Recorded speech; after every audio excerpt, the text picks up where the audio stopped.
সকাল বন্ধুরা। তো দেখো বাড়িতে যে ফুলগুলো লাগিয়েছিলাম, গেঁদা, জবা, ডালিয়া, তার মধ্যে গেঁদাগুলো সব শুকিয়ে গেছে। ছাদের গেঁদাগুলো এখনও বেঁচে আছে, নিচের গেঁদাগুলো একদম শুকিয়ে গেছে, চন্দ্রমল্লিকাও একদম শুকিয়ে গেছে। তো ডালিয়াগুলো দেখো খুব সুন্দর ফুটেছে, খুব ভালো লাগছে দেখতে, তাই তোমাদের সাথে এই ভিডিওটা একটু শেয়ার করলাম। তো দেখো এখানে এই কুড়িটা এখনো ফোটেনি, এখানেও কুড়ি আছে, ফোটেনি এখনো। এখানে এই কুড়িটাও এখনো ফোটেনি ডালিয়ার।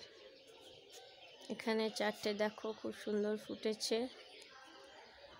এই কুড়িটা এখনো ফোটেনি, দেখতে বেশ ভালো লাগছে।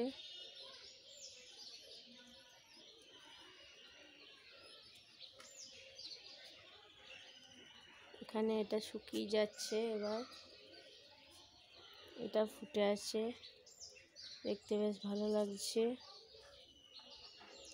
রংটা খুব মিষ্টি রং।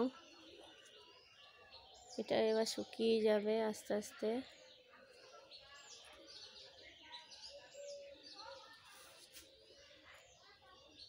এটা কুড়ি ফুটে আছে, এখনো ফোটেনি। এই ডালিয়াটা দেখো ফুটেছে।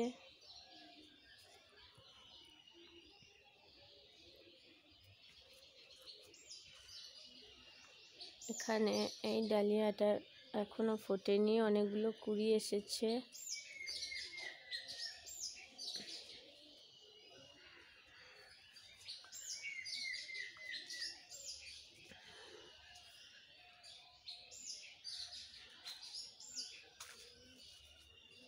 তো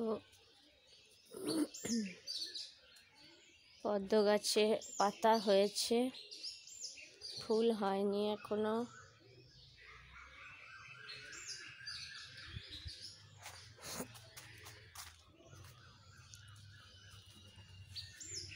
তো কেমন লাগলো আমার ডালিয়া ফুলগুলো একটু কমেন্টে জানাবে। অলকানন্দাগুলো এখনো ফোটেনি, কিছুদিন পরে ফুটবে। তো নমস্কার।